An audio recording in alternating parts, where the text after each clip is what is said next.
Good afternoon, everyone. It is 2:05 and we can finally officially begin our webinar. Welcome back to the second week of the History of Now, Plagues and Pandemics class webinar. Today's topic is race and pandemics. I'm Sana Iyer, Associate Professor of History at MIT. I will be moderating this panel along with my colleague, Dwight Banerjee, Associate Professor of STS at MIT. We're delighted today to be joined by two wonderful panelists, Kathryn Olivarius, Assistant Professor of History at Stanford University, who specializes in 19th century US and Atlantic world history. Her book manuscript that will be published with Harvard University Press shortly is called Necropolis: Disease, Power, and Capitalism in Cotton Kingdom. Our second panelist, Adia Benton, is an Associate Professor of Anthropology at Northwestern University. She works on global public health in Western Africa. Her first book, HIV Exceptionalism, Development Through Disease in Sierra Leone, was published by the University of Minnesota Press in 2015. And she's currently working on a number of projects, including one on Ebola in Western Africa and surgical care in the Global South. We didn't want to spend too much time, in longer introductions because we are aware of time. We do ask, we will be spending the next half an hour in discussion, and then we'll open this up, the panel up for Q&A. Please put in your questions into the Q&A tab, and Professor Banerjee and I will moderate that in the second half of the panel. We wanted to start off by giving our guests, a couple of minutes to expand on how their work in HIV and Ebola in Western Africa and yellow fever in New Orleans and the Atlantic world can really help us understand the intersection of race, infectious diseases, and public health in our current ongoing pandemic. Adia, why don't we start with you and then we can move to Kathryn. Thanks, Asana. I was trying to think about what I could do in like 5 minutes. So I'll actually kind of frame it in three questions that I think apply across the work that I'm doing. And the first question is, I'm interested in what kinds of communities coalesce and are brought into being through the sorting functions that are associated with infectious diseases. So some people might talk about biotribalism or things like that, but I'm also interested in like how we think about, or at least how public health thinks about risk groups, risk behaviors, and how that is culturally mediated, historically constituted, and inflected by notions of difference, which are often racialized. So that's the first set of questions and concerns, particularly in my work on HIV, which took place in Sierra Leone and looked at support groups and associations and the links between public health thinking about war, sexual violence, and HIV, and then the sort of, benefits that accrue to HIV status in a place like Sierra Leone, where health systems have been devastated by war and all of those things, and structural adjustment. The second question that I'm interested in is, how do existing hierarchies and inequalities shape epidemic responses to epidemics? So for me in the Ebola work, that has meant looking at how epidemiological thinking aligns with policing and military forms of thinking and knowing. So specifically, I look at the CDC's history of working with the police and with military, or at least how it's constituted through those practices, the martial politics. So what are the concerns about maintaining order, surveillance and monitoring, discretion with respect to the use of force and state-sanctioned violence in efforts to contain an epidemic? So I've been trying to look at those convergences and looking at both sides, sort of on both sides of the Atlantic. So what does it look like in terms of eradication politics? What does that look like in terms of maritime management of disease during war times? And also the CDC's actual involvement in the Atlanta child murders, which has a really interesting link, and may or may not have time to talk about that.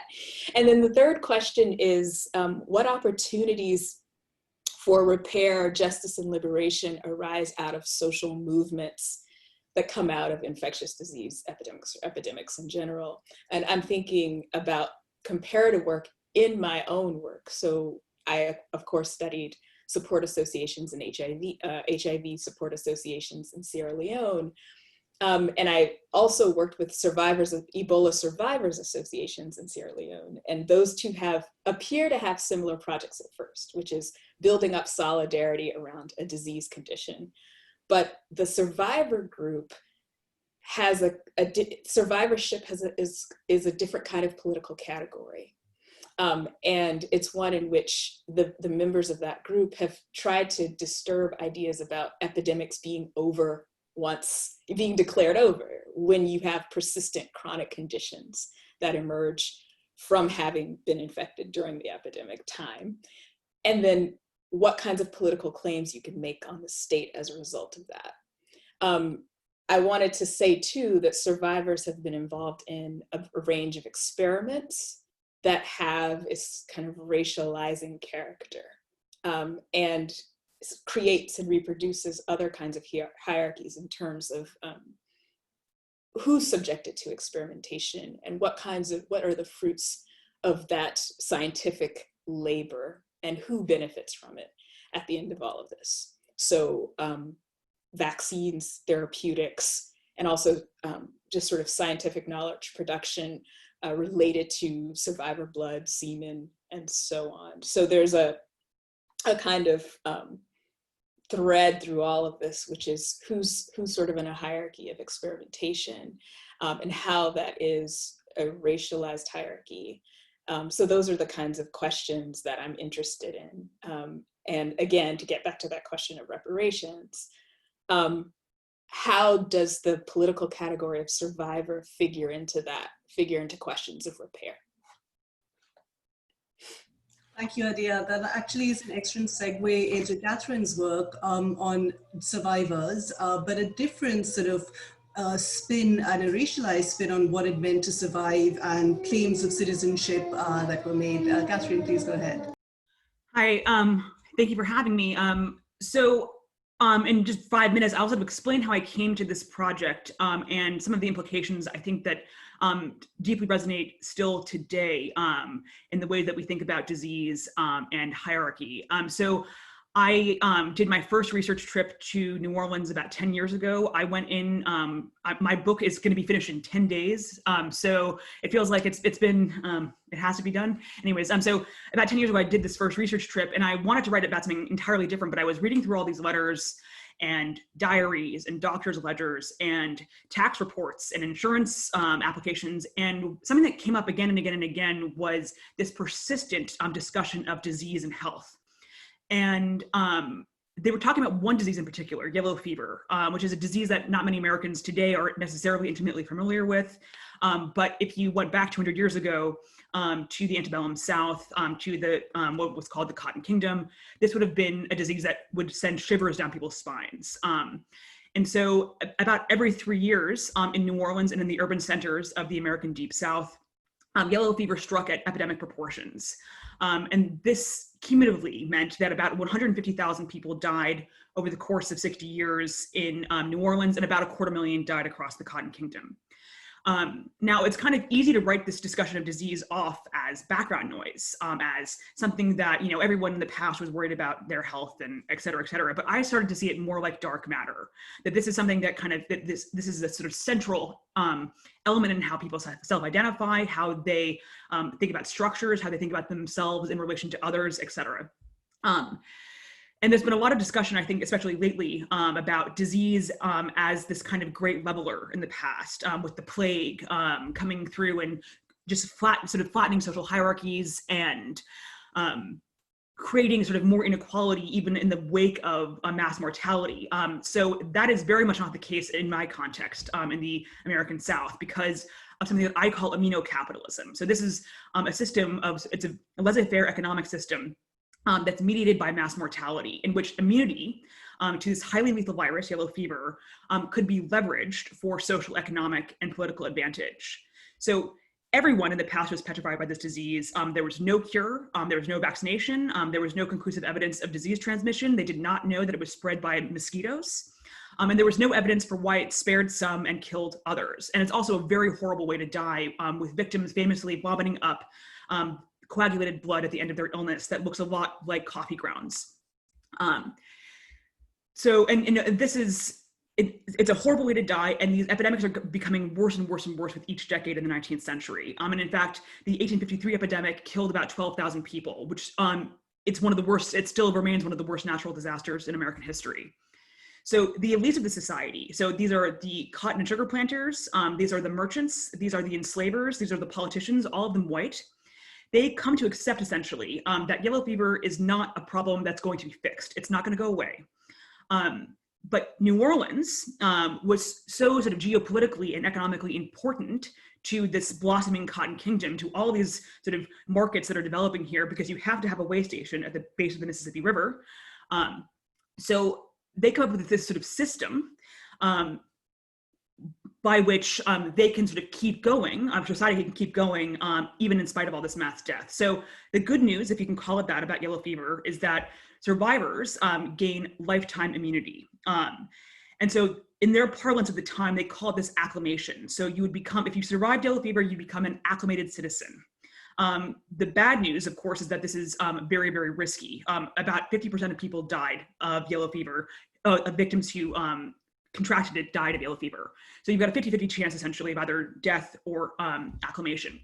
So with this knowledge that survivors were safe, Orleanians sort of adapted to their environment by generating a kind of invisible epidemiological hierarchy, which commingled with and exacerbated the existing racial hierarchies in the society. So for those of you, unfamiliar with the antebellum South or with New Orleans, many historians and people at the time alike agreed that New Orleans was sort of different than other American cities because it had this sort of characteristic tripartite social system of white people on the top, of free Black people, and enslaved people.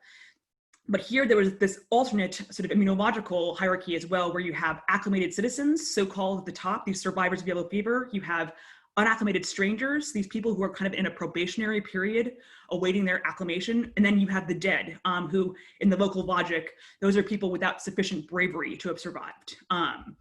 Now, I'll say one more thing here, which is that a part of the problem with acclimation is that it's vague. If you survive yellow fever, you do not have physical scars, unlike smallpox, for example. So, and not everybody has this telltale symptom of black vomit. So this is actually very subjective and performative. You have to sort of perform your acclimation. And if you're a white person in the society, it's very, very important to perform it well, because if you are unacclimated, you cannot get certain jobs, you cannot live in certain buildings, you cannot marry in certain social circles, you cannot get credit, you cannot get insurance. All sorts of social impediments faced you. And in fact, it was so important to a white person's ability to sort of progress socially and politically that you have people actively seeking sickness, taking their lives into their hands by, and I've seen examples of people injecting themselves with black vomit, of eating it, of rolling around in their friends' beds after they've been carted off to Potter's Field, the cemetery. And then one last thing here to bring race into this, because this is a slave society, of course. So how did this sort of structure of immunocapital face into this, or sort of commingle with the system? So pro-slavery theorists here argued that all Black people, no matter where they were from, were naturally resistant to yellow fever, and that God had made Black people resistant to yellow fever specifically so that they would be enslaved in the Deep South. Now, this becomes a very convoluted logic system. It does not make any sense. And by the way, there's no epidemiological basis for this. It is untrue. This is entirely untrue. But with this claim of Black immunity, slavery, these pro-slavery theorists argued, slavery could be justified on massive scales because Black people then could do all sorts of labor in dangerous spaces, like the levee on the docks, in sugar plantations, labor that they claimed would kill white people. So therefore, yellow fever was used as a justification, a scientific justification for expanding the system of racial slavery. But at the same time, enslavers would not purchase a person, they would not purchase an enslaved person without being guaranteed acclimated. And they paid between 25 and 50% more in the slave market for this guarantee.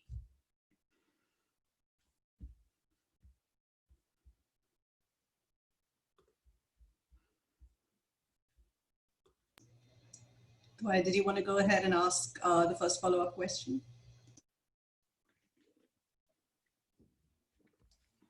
Thank you both. That the overlaps between your introductions are really fascinating. The idea of survivorship and thinking about the post-pandemic and the hierarchies of power that are produced in that. I think we have barely begun to think about that with COVID-19. So one of the questions that struck us, Adia, was drawing from your work about HIV exceptionalism. We'd like to hear from you about how the narrative of exceptionalism that shaped so much of the discourse over HIV and Ebola in Western Africa, and was used really by the US to distance itself from infectious disease as a problem of something far away, how that might have shifted with COVID-19. And are there lessons we can learn from thinking about disease exceptionalisms in thinking through how COVID-19 is unfolding in the US? Yeah, it's funny. I was thinking about this question a lot. So, the original argument is that once you sort of key in this idea that a particular disease is exceptional and requires a response that's sort of above and beyond, it I think pre-configures or configures something as a crisis. And so in the HIV case, what it did was it sort of helped to establish this kind of this hierarchy of people based upon disease status. So there's, and it's a bizarre hierarchy. It's sort of a biosociopathic hierarchy, as one of my friends, Epikalofinos, calls it, in the sense that you are suffering from HIV, but you're, which has become kind of a chronic illness, but you are elevated in status in terms of what you can require or request to maintain your sort of positive life, right? So you have access to certain kinds of groups, support groups. You may even have a kind of parallel health system to it that you can access. And I believe that something similar happened with Ebola, in the sense that, in 2010, Sierra Leone created this sort of free healthcare initiative, which was for under fives, pregnant and lactating mothers, and then everybody else, you're just kind of screwed, I guess. Ebola survivors were added to that list. And that certification, you would actually get a certificate saying, I had Ebola and I cleared the infection, and now I have access to free healthcare. One of the things that is strange about it is, if many of these health facilities that people would seek healthcare for would not have all of the things that they would actually need to be able to sustain as a result of their infection. So there aren't a lot of ophthalmologists in Sierra Leone. There aren't a lot of, and eye problems are actually one of the primary things. There aren't a lot of psychiatrists or psychosocial or psychiatric practitioners, and a lot of people are experiencing symptoms of post-traumatic stress, depression, and so on. And so what exceptionalism does in the case that I work in, or in the place where I work, is that it marginalizes care from a system. It sort of creates these vertical or silos of care, which I think we run the risk of in the case of COVID-19, which, how do we think about the chronic care? We were all focused on ICUs and ventilators in March and April, and not thinking about other forms of care and support, which is that most people who can stay home are somewhat protected. But there are people for whom risk is a COVID risk is a daily challenge and struggle. We don't have people and a lot of people lost their jobs. So the security and care, I hate using the word security, what am I talking about? Safety, the care that might emerge out of this is actually marginalized, and other kinds of logics for protection and security kind of emerge, I think, at the same time. And so for me, that's the big lesson that I think we learn every time there are these epidemics. You know, HIV is quite different from Ebola or COVID-19, but I think there's something to think about with respect to chronicity, with respect to the sort of ongoing effects that we see that exist outside of health per se, or outside of public health. Adia, if I can ask a quick follow-up question to that, what you say about the silo that is created around the survivor, the particular epidemic disease, is, I think, one that really does resonate. And you're quite right that there is the risk then of the other chronic, different kinds of care that gets that people can't access or get left behind.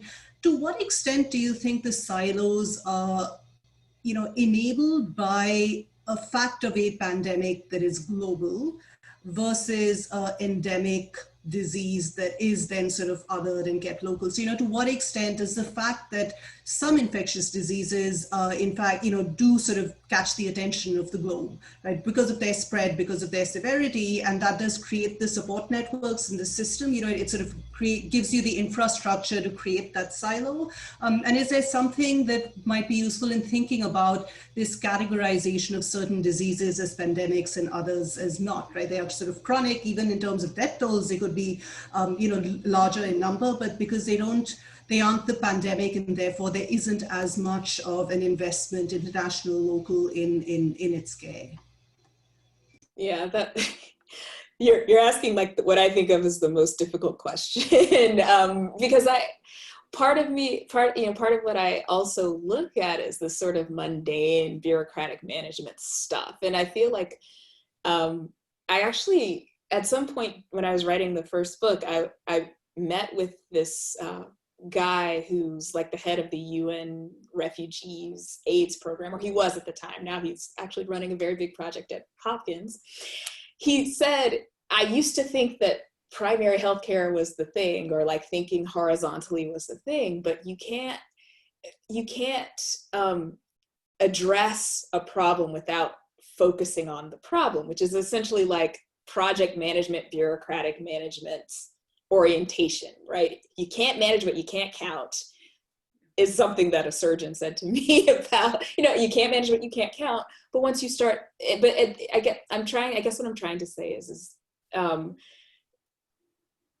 public health at least doesn't exist outside of that. It is a management of populations, right? It's biopolitics par excellence. Like it feels like an inescapable phenomenon, because as long as we think of it as something to manage, we can't get outside of this categorizing, the sorting, the listing, the intervention requires all of these things, right? Isn't that like the hacking list where he goes first, categorize, second, enumerate, third, there's like a 9-step process.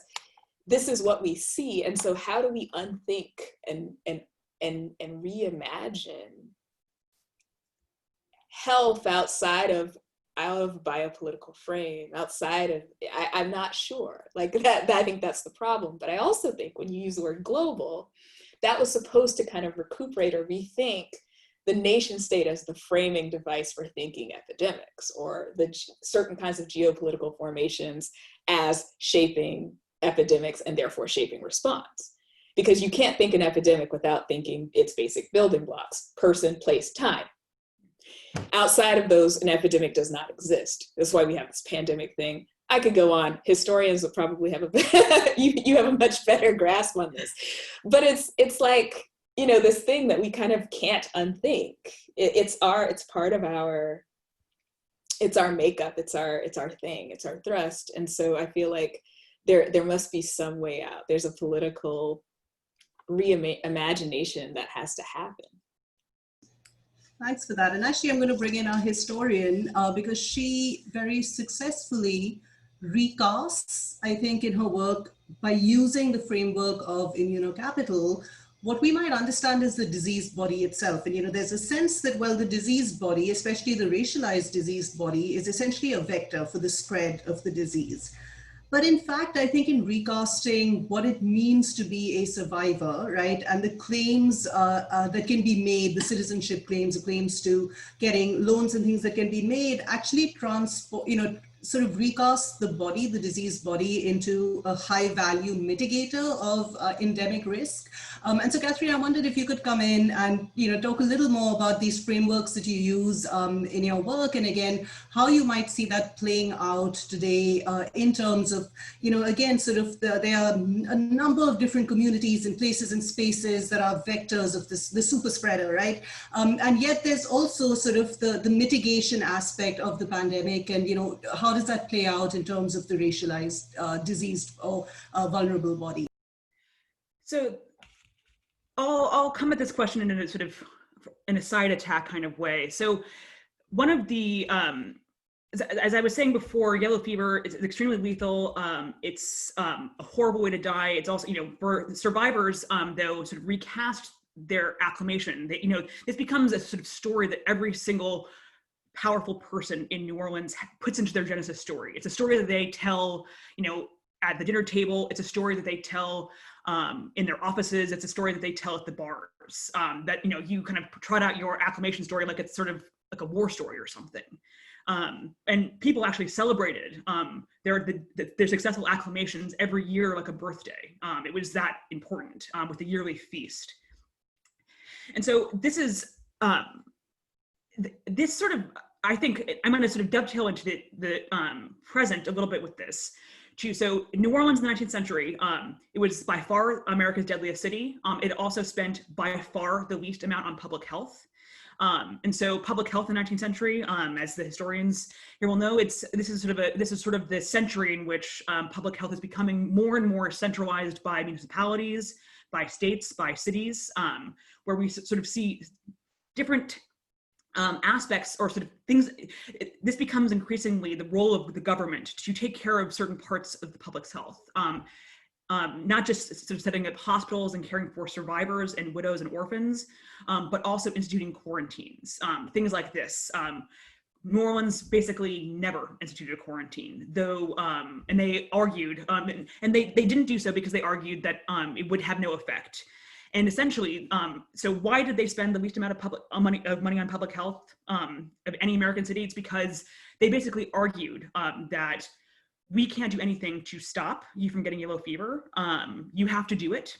At some point, if you want to belong here, this is a rite of passage, you have to pass through it.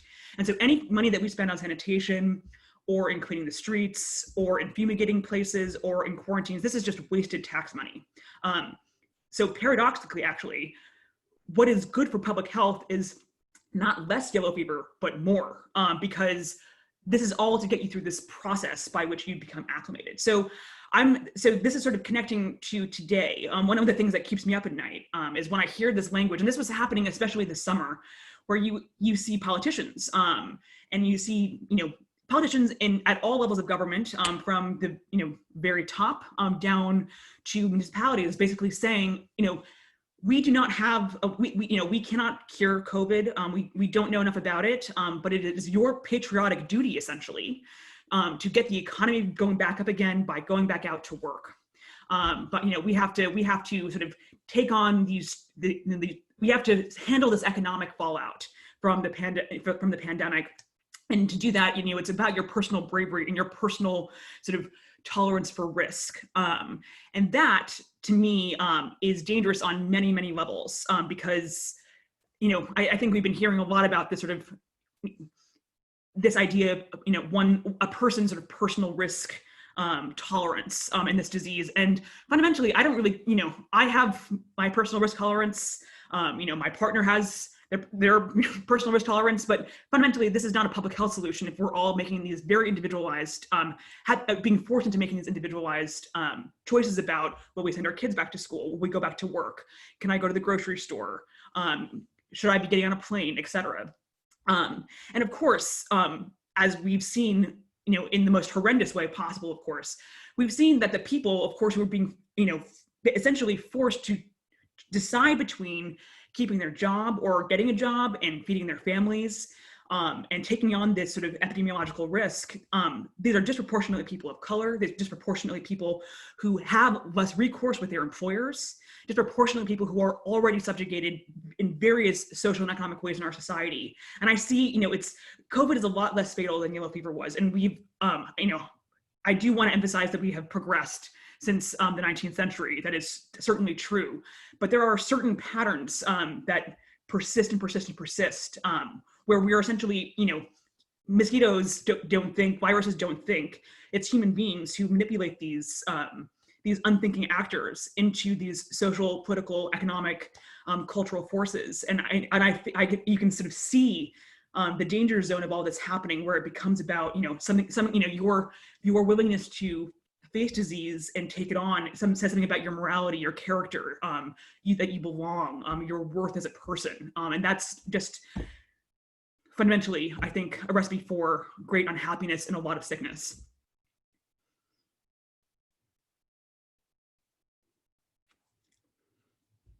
There's a ton of questions streaming in, so I'm just going to turn us towards that. There's a question that was both on Sana and my mind that River Hayes asks, and it's for Adia. Do you think that COVID-19 is being consciously taken advantage of by police military forces in order to further police certain communities? And what do you make of you said in your introduction that you're interested in how collectivities form in response to pandemics, and what do you make of the new collectivities that seem to be forming precisely at this moment in this counterintuitive way? Those are a lot of questions. So the first, the collectivity question, I think, is actually fairly easy in the sense that, I talked about the support associations or the survivors associations, but there's I think, less formal ways that this happens too, like the formation of pods, right? That's sort of the first, or very early on, we were talking about sort of neighborhood groups that were checking on older folks and making sure that people had groceries and things like that. But there are also this idea that there's a political boundary being drawn around people who refuse to wear masks, right? Mask refusal people, or showing solidarity by wearing masks while you're doing things that you don't necessarily need a mask for. So, because I have a Twitter colleague who says, I wear a mask because I want to show that I am in solidarity with them. Even though I know I'm 8 feet away or 8 meters away from these people, I want to be able, I'm making a statement. And so I think, there's a kind of, people can begin to make assumptions about those who choose to conform to whichever mode of mask wearing, proper mask wearing, those people who choose to gather or congregate under certain kinds of conditions, right? So there's that kind of, those kinds of things. But then there's also this very fascinating thing that I saw happening during protests, which was this, especially the protests for Black Lives, that really focused on care. Like, we're all wearing masks. We're not shouting into things without some kind of protection. We're handing out water. We're making sure people are fed and clothed. I heard about, Navajo Nation trying to restrict who's coming in and out, making sure that old elders are fed, again, cared for, and properly administered to should they fall ill. So that's what I mean by collectivities that form in relation to both disease status, but also in terms of thinking about harm reduction and prevention, or active defiance of certain kinds of protocols. So that's one of the ways that I'm talking about it. There was another part to that question, though. About policing? Policing.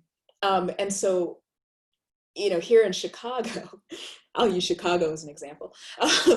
The mayor actually did actively use the police to repress people or the threat of violence to force compliance with certain rules and regulations. And those are applied selectively. They were used to quarantine parts of the city or isolate parts of the city that were perceived to be the center of sort of wealth and economic production and consumption. So, I mean, that's a very concrete example, but the other thing that I was talking about were some of the underlying logics, so sort of the things that make public health, field epidemiology, so what they call shoe leather epidemiology, is a kind of cousin of detective work, right? There's this idea, so there's the patrol group who are just sort of doing surveillance and monitoring for certain kinds of conditions or for symptoms. We have this now predictive work that's happening. I noticed that people are searching for symptoms in this region. Maybe we should consider them high-risk groups. So that part, but also that investigative work, right? The contact tracing is very much like, so when I talk about the Atlanta child murders, one of the things that was interesting is the city did not pay attention to that at first. And the police were having trouble figuring everything out. They even started talking to psychics. And the CDC said, hey, we could do this. We could help you. We can do a case control study and help you figure out what the traits are of the children who are getting killed, which is backwards, whatever. But the point is the police said, we could try it, but I don't really see what the difference between what we do is and what they do. That was actually the initial resistance from the Atlanta police force working with the CDC. That said, that set of relationships actually led to the formation of the Division of Violence and Injury Prevention in the CDC, which the head of the group or head of the agency had been advocating for at least a decade before it got instituted. But it was the Atlanta child murders that actually solidified that sort of institutional category of intervention. So I think that's sort of like a long-winded way of saying that there are structural homologies, but also kind of institutional ones and epistemological ones that make policing and epidemiology kind of go together. What's really interesting is how, Adia, you've really outlined for us the case where, in fact, the existence of public health instruments of the state, result in a very deep, state power being exerted in the form of policing among sort of minority and marginalized communities. And Kathryn talked about how, in fact, it was the lack of public health institutions and investment in the Deep South that again enabled a different kind of racialized capitalism, right? And so I think that juxtaposition is really interesting. But the common thread between that is one of othering, right? Sort of this process in which the disease, is although recognized as the same, but in fact, the people who are affected by it are othered either by these dubious claims of inherent immunity or the survivor sort of claim, right?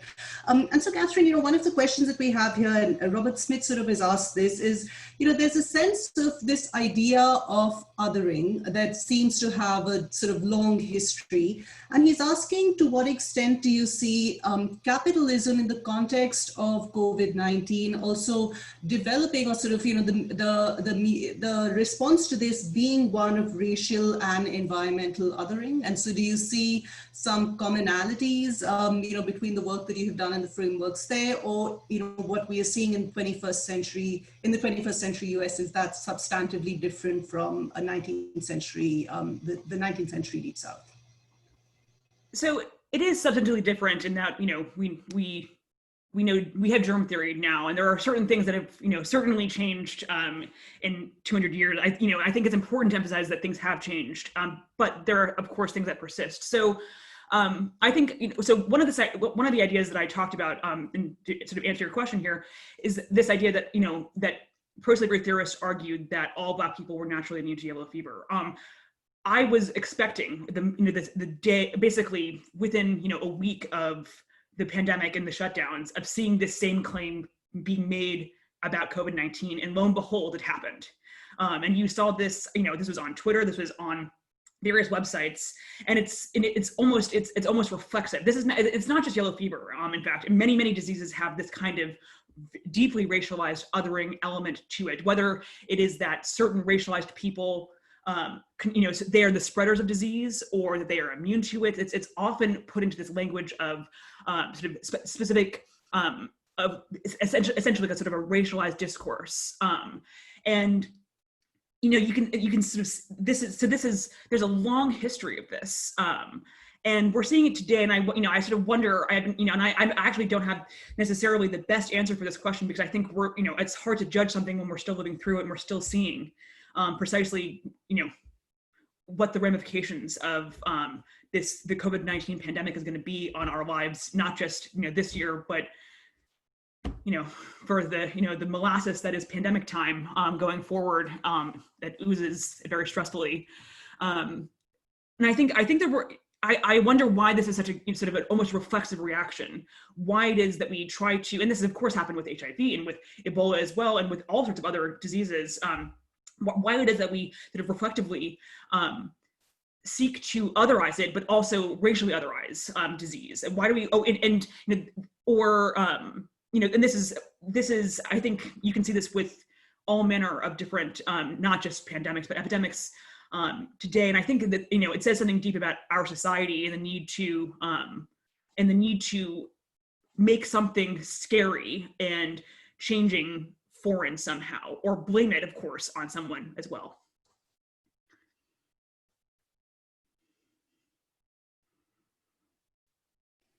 So there's an interesting way, and this is both for Kathryn and Adia, that this idea of what you bring up as yellow fever, I don't know what to call it exactly, but yellow fever exceptionalism maybe might be reproducing itself around COVID-19. There was this talk about COVID-19 passports when there was this kind of belief that this was actually immunity producing.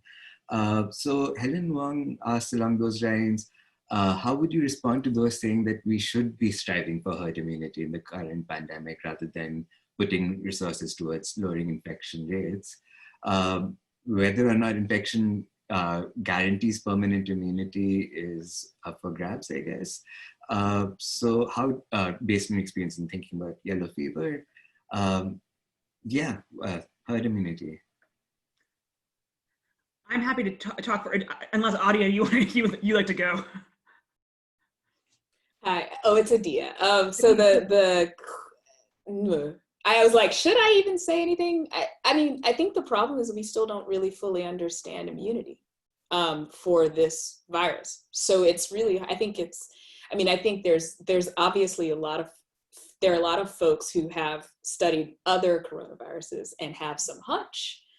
But because we've only been doing this for not even a year, we're going to have some trouble understanding the nature of immunity. Though I kind of wanted to point out that the former head of the CDC, who actually was on board during the Ebola outbreak and now runs, I don't know what the organization is, nonprofit or whatever, but he runs some kind of public health think tank thing, actually started talking about immunity passports. And it shocked me. And I'm not sure what to make of it, but there is that history of how that sort of creates the same kinds of hierarchies, right? Like it becomes kind of I feel like it's like the apartheid passes or passages for slavery. So I'm curious about what Kathryn thinks. So I'm against immunity passports in this case for a variety of reasons. I mean, the scientific one is that we don't know enough about the immunity to COVID-19 for this actually to be something that's functionally works in society. The other problem with an immunity passport, so I've seen epidemiologists talk about, immunity passports as essentially, it's like a driver's license. It's sort of, you kind of take an immunity test, an antibody test, and if you have it, you get a little, card. Or I've seen people say, well, it's just like having, a yellow fever, a stamp in your passport saying that you've had this vaccination. It is not like either of those things. Any kind of immunity passport to COVID-19 would not be like that, because to get a vaccination stamp in your passport is to encourage healthy behavior. In fact, to encourage, behavior that's going to, prevent sickness, not just in you, but in others as well. Whereas an immunity passport to COVID-19 would essentially be asking people take on disease risk, to make that personal risk assessment that they wanted to take it, that they want to get it. So, we're hearing a lot of mixed language, of course, in our societies, and this is not just in the United States, this is around the world too, about, should we be trying to put people with antibodies on the front lines to be able to take care of people, so they can work in nursing homes, they can work, in hospitals. I think this is really a dangerous recipe for a kind of epidemiological Wild West, where people are going to be, I think rationally, in fact, make the choice that, well, if I can, if this passport, whatever that would look like, would allow me to sort of approximate certain parts of my old life that we all, the old days or whatever, the pre the event. If I can travel and see my grandmother, if I can, if my kid can go to school, if maybe it's worth it, therefore, them taking this disease risk on, getting sick and surviving. I think that's actually a rational choice that people would probably make, and that scares me quite a bit. If that's the solution, the only solution that society offers. So these, I want to move for our last question before I will wrap up for us. We have, of course, the immediacy of the need to return to normal life, right? And that's what that talk of these passports were all about. And, of course, it's not always just passports, but also borders closed. And then there are, India, for example, has opened up air bubbles with some countries to allow mobility. And, that to me is another form and another kind of, this of passport and mobility. But, I wanted to pull a few questions that came into our chat and try and sort of put them together.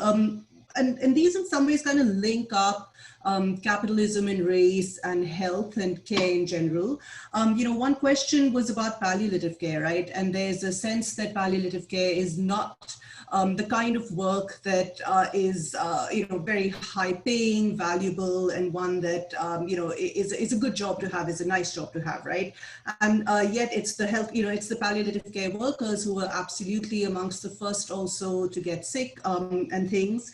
And there's another question that was raised about the denial of actual sort of health care to minorities, particularly Black women who are laboring mothers, and to others where the doctor sort of refuses to believe that the pain that they have is actually real, right? Or there's a sense that, well, if we keep giving these medications, there'll be addiction, although there's no actual sort of concrete evidence of that. So, what in some ways do you see is the connection between capitalism, racialized understandings of health in general? Then, has the pandemic basically just revealed to us a system that existed from before, or has there been a kind of pivot in some ways? And another question that came up was about the long-term effects of the kind of misinformation and the distrust of science that has circulated on many sides as far as the pandemic is concerned, and sort of mitigation. So I guess sort of two questions, and maybe Adia and Kathryn, we can take one each before the Y ends for us.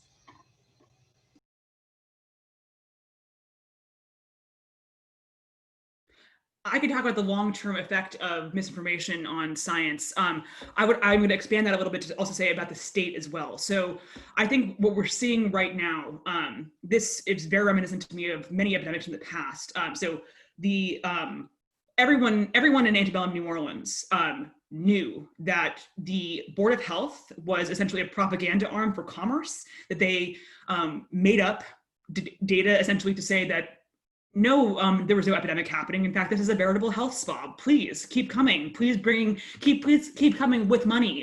Bring your capital investments. Wonderful. They knew that this was, so everybody knew that this was essentially a lie. And this had a very long-term impact, I think, on not just the sort of trust in doctors who were on the Board of Health, for example, and also occupied many parts of the government, but on the relationship between state and citizen. I think we're seeing this right now, in particular, where we have politicians, one in particular, who is deliberately spreading misinformation about this disease we can't trust. a variety of, here we are second guessing basically every single thing to do with COVID. We're second guessing the CDC. We're second guessing all sorts of the institutions that actually require trust. That public health is essentially a relationship of trust between people and the state. And for people understanding that, and sometimes individual rights will be subservient to the collective good. When that trust erodes, which I think I think it's happened already. In fact, I don't think that we're seeing it happen. I think it's already, that's sort of gone.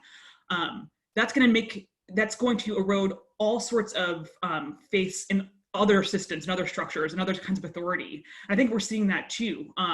And that's happening right now. And that can be, I lament that, here we are, it's sort of, we have to believe everything that we see, I guess. If you told me 6 months ago that we'd be here, I wouldn't believe it, but here we are. And, that we're still having a debate about the efficacy of masks or the efficacy of, that it's sort of beyond belief. But that we are still having that, I think, is going to have some very profound and problematic impacts in the long term, long after this is over. If I'm conscious of time, one of the things that I remember about actually the West African Ebola outbreak is the number of people, not just in West Africa, who are saying, well, we don't trust what the public, we don't trust what the government's saying, because we know that crisis brings money, and so designating this will happen. But I was also surprised by the number of people who were emailing me and DMing me in the US about CDC's guidelines. They were not convinced that the CDC had prepared for any Ebola entering the United States. And in fact, when those two practitioners came through Atlanta in August 2014, there was sort of mass hysteria on at least trying to being stoked by news media related to what this might do for the United States and for other places that were taking in people who were Ebola positive. I wanted to also point to some of the stuff on commerce, like our international health regulations, which are probably going to be revamped, but emerged out of the SARS epidemic, absolutely prioritizes commerce, right? It says we don't do quarantine, and we don't restrict air travel, and we don't do all of these things because we want to make sure that we have that the commerce continues. So protecting capital is often the first priority in thinking about the governance of movements with respect to public health. Public health is something that nobody really actually cares about or notices until it fails. And so we're kind of like in this point where we're constantly having to reimagine and rethink, oh my God, public health exists. Suddenly everybody knows what an epidemiologist is and an infectious disease specialist. Who knew? And the last thing I wanted to talk about were the pandemic bonds, which, they came out of this Ebola moment. We have this thing that came out of the World Bank, which was this, built on these flood risk and other kinds of disaster bond models. And the one that should have paid out for Ebola did not, but it did pay out for COVID-19. And that, all I want to say about that is the diseases that were targeted for that bond were absolutely mostly found in parts of Asia and parts of equatorial Africa, which is in fact a kind of speculation on racialized dimensions of epidemics. They have the counts triggered what kinds of payouts went where. And this is something that I think is sort of one of the things that we have to constantly be on the lookout for, which is the ways that this implicit relation of racial capital gets made explicit, and its benefits reproduce and enrich, reproduce this sort of inequalities, but also enrich investors. So that's the last thing I want to say. Thanks, both of you. It's been such a wonderful conversation, and we could go on forever. I have so many follow-up questions, but I can't ask them. So we'll end here today. I just want to remind the audience that we meet again next on October the 2nd and pick up on something that came up today, the importance of thinking through cities, New Orleans and Chicago here. We'll be taking the question of how cities and plagues coincide in ways that make pandemics what they are. So thank you everybody for joining us, and thank you to our panelists, and hope to see many of you back here on October 2nd.